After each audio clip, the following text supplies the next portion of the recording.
चायनाबद्दल तुम्हाला सांगायचं जे महत्त्वाचं आहे की चायना ही अशी एक सुपर पॉवर आहे आज, म्हणजे विदाऊट डिनायल.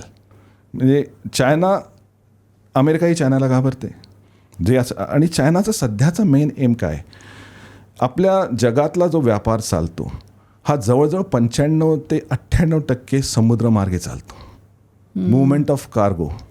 सो काही ठराविक एरियांना सी लाईन्स ऑफ कम्युनिकेशन म्हणतात, की जिथून ही जी जहाजं असतात ज्याच्यामध्ये ऑइल टँकर्स असतील किंवा वाहू जहाजं असतात ती त्या ठराविक एरियामध्ये जातात. That is called as international waters. म्हणजे कुठल्याही देशाचं जहाज त्या इंटरनॅशनल वॉटरमध्ये मालवाहक जहाज म्हणून जाऊ शकतं. पण त्या एरियामध्ये ज्यांचा प्रेझेन्स आहे they can control the sea lines of communication. आपल्याकडं मॉलदीव्ज खाली आहे, तर मॉलदीव्जमध्ये अगेन प्रो चायना झाले होते. चायनीज बेस तिथं आला. मग त्यासाठी आपल्याला लक्षद्वीप तयार करावं लागलं. We are having our own naval bases there. आणि आपल्या समुद्री सीमा ठरलेल्या असतात. तर आपल्या समुद्राच्या किनाऱ्यापासून किती किलोमीटरपर्यंत आपण समुद्रात जाऊन आपली सीमा म्हणतो, हे प्रत्येक देशाचं ते इंटरनॅशनल लॉज आहेत. त्याच्या पलीकडचे जे पाणी असतं ते इंटरनॅशनल वॉटर्स म्हणतात. पण जर तुमचं एखादं आयलंड से अंदमान निकोबार असेल किंवा लक्षद्वीप असेल तर तिथपासून भारताची समुद्री सीमा पुढे जाते. हां, म्हणजे तिथे कुठेतरी आपलं साम्राज्य पोचलं पाहिजे. आणि म्हणजे आपलं साम्राज्य तिथपर्यंत गेलं ना, म्हणून तिथून पुढे जर 100 किलोमीटर नॉटिकल माइल्स असेल फॉर एक्झाम्पल, तर तशी ती आपली होते. म्हणजे तिथल्या ज्या सी लाईन्स ऑफ कम्युनिकेशन त्याच्यावर आपण कंट्रोल करू शकतो. सो चायनाला हे पाहिजे की त्यांचा जो संपूर्ण व्यापार आहे हा संपूर्ण समुद्रमार्गे चालतो. त्यासाठीच त्यांनी पाकिस्तानमध्ये चायना पाकिस्तान इकॉनॉमिक कॉरिडॉर म्हणून जो सीपेक तयार केला होता, की त्यांना चायनामधल्या पाकिस्तानमधलं पोर्ट त्यांना मिळत होतं. त्या पोर्टमधनं डायरेक्ट त्यांच्याकडे गुड्सवरती जाऊ शकत होते. पण आता खैबर पख्तूनवा आणि तिकडे जो प्रॉब्लेम सुरू झाला आहे त्यामुळे त्यांचा थोडासा त्याच्यावरती कंट्रोल कमी होत चालला आहे असं दिसतं आहे. पण त्यासाठी चायनाचा प्रेझेन्स इंडियन ओशनमध्ये किंवा अरेबिक सीमध्ये आहे. सो एक अशी टर्म आहे त्याला स्ट्रिंग ऑफ पर्ल्स असं म्हणतात, मोत्याची माळ. तर चायनाने भारताच्या आसपास अशी मोत्याची माळ तयार केली आहे. दिसायला छान दिसते पण बरोबर गळ्याला आवडू शकते. त्याच्यामध्ये तुम्ही इकडे बघितलं तर म्यानमार आहे, बांगलादेश आहे, लक्षद्वीप आपलं मॉलदीव्ज आहे, श्रीलंका आहे, इकडं पाकिस्तान आहे आणि जिबुती और वन कंट्री इन आफ्रिका ते आहेत. तर अशी त्यांनी बरोबर ते असं भारताला खेळलं. मग भारतात हे किती वर्षापासून करतायत ते? हे गेले 10 ते 15-20 वर्षापासूनची ती स्ट्रॅटेजी आहे. 15-20 वर्षापासून स्ट्रॅटेजी ती त्यांची इफेक्टिव्हली चालू आहे. मग त्यासाठी भारताला काय करावं लागतं, भारताला त्याच्या भोवती अजून एक माळ बनवावी लागते. So called diamond belt. बरं. मग त्याच्यामध्ये इकडच्या बाजूची मित्रराष्ट्र बघा, इराण, ग्वादार पोर्ट तर भारताने डेव्हलप करतायत. Certain African nations they are friendly with India. त्याच्या खाली तुम्ही गेलात अफगाणिस्तान आता नवीन आपला मित्र झालेला आहे.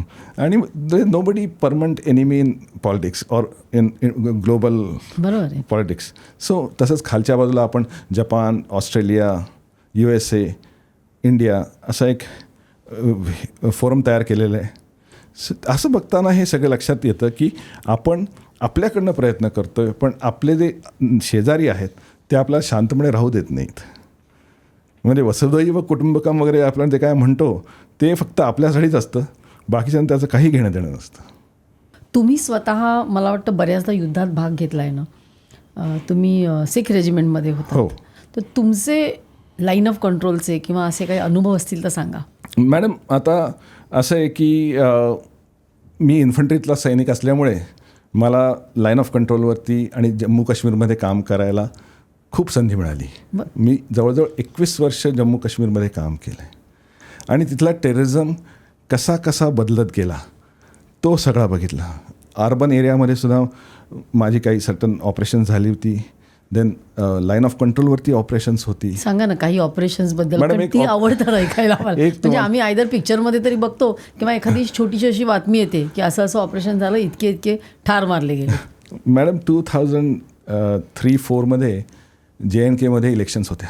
वेगवेगळ्या राज्यातनं polling agents, polling booth incharge वगैरे सगळे बोलवले गेले होते आणि माझ्या एरियाच्या अंडर जवळजवळ 35-36 बूथ होते आणि त्या बूथमध्ये जाऊन मी दिवसभर सकाळी जे 7 वाजता निघालो होतो ते संध्याकाळी जवळजवळ 5-5:30ला माझ्या हेडक्वॉर्टरमध्ये परत आलो होतो, सगळ्या बूथची व्यवस्था ठीक आहे ना वगैरे बघून. आणि 1 दिवसानंतर after gap of 1 day elections होणार होत्या. तर ज्यावेळी आपण JNK किंवा अशा इन्सर्जन्सीच्या एरियात काम करतो त्यावेळी तुमच्याकडं खबरे असतात ज्यांना आपण सोर्स म्हणतो, आमच्या आर्मीच्या भाषेमध्ये सोर्स म्हणतात. तर ज्यावेळी मी गेटवरती आलो त्यावेळीच मला अशी मेसेज मिळाला की सर आपला जो एक सोर्स त्या एरियामधला आहे तो आलेला आहे. तर तिथे एक गाव होतं आणि त्या गावामध्ये 3 टेरेसनी असा ऐलान केला होता, डिक्लेअर केलं होतं की ह्या गावातनं जो माणूस पहिल्यांदा व्होट टाकेल त्याला आम्ही मारून गावाच्या बाहेर लटकवू. अरे बापरे. And that village was under my area. So तो मी त्याला विचारलं इन्फॉर्मेशन बरोबर आहे? तो म्हणला सर बरोबर आहे. आमच्या आर्मीमध्ये त्या कमांडो प्लटून्स असतात त्याला आम्ही घातक प्लटून म्हणतो. सो मी आमची घातक प्लटून तयार केली. मी स्वतः त्यांच्याबरोबर लगेच माझे बुलेट प्रूफ आणि माझी AK-47 घेऊन आम्ही रात्रभर. तुम्ही AK-47 ट्रेंड होतात? हो, every army officer is train to operate. आम्हाला AK-47 असं काहीतरी खूप खतरनाक असं काहीतरी वाटतं. सो बेसिक आहे का ते खूप? It's basic rifle. It's a basic rifle of a soldier. Okay. म्हणजे प्रत्येक सोल्जर हा machine gun, light machine gun, medium machine gun, pistol, rifle, carbine हे सगळे वापरायला तयार असतो. Some of them are used, trained for rocket launchers also. Oh.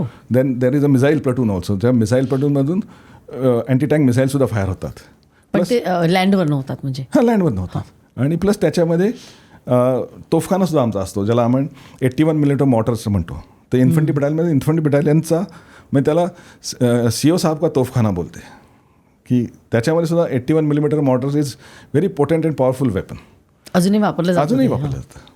तर त्याच्यानंतर आम्ही रात्री 3-3:30पर्यंत त्या पर्टिक्युलर पॉईंटला पोचलो. खाली एक असं उतारावरती घर होतं. त्या घरामध्ये ते 3 टेरेस्ट आहेत असं कळलं. मग आता करायचं काय? रात्री अटॅक केला तर अवघड होईल, अंधारात त्यांना फायदा घेऊन ते पळू शकतील.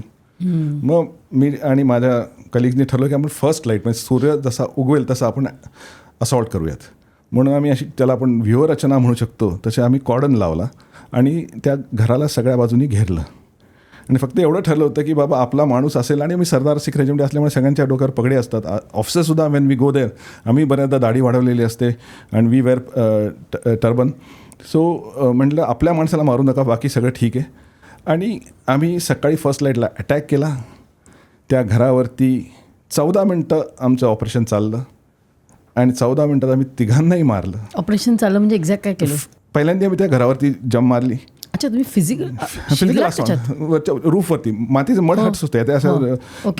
जर तुम्ही माउंटनमध्ये घरं बघितली असतील तर जशी ती डोंगराच्या साईडला अशी लागून असतात आणि त्यांचे फ्लोअर्स असल्यासारखे असतात.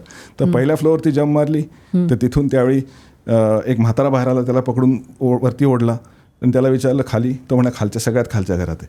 खालच्या घरावरती आम्ही गेलो. तिथल्या 2 भोकातनं आमच्यावर ग्रेनेड अटॅक झाला. मग त्यावेळी मी माझा ऑपरेटर होतो. आम्ही ग्रेनेड बघितल्यावर त्याला फुटायला 3 सेकंद लागतात माहिती. 3 सेकंदात जेवढं जोरात पळतायला जेवढं पळलं पण लकीली लागलं नाही दोघांनी. आणि मग फाईट सुरू झाली. म्हणजे ते आतून फायर करायला लागतात, आपण बाहेरून फायर करतो. आणि ह्याच्यामध्ये एक जण त्याच्यातला बाहेर पळाला, त्याला माझ्या समोरच्या टीमने उडवला आणि बाकी दोघांना आम्ही त्या घरातच मारला. आत शिरून मारला? हा, खिडकीतून दरवाजातून फायरिंग सुरू झालं.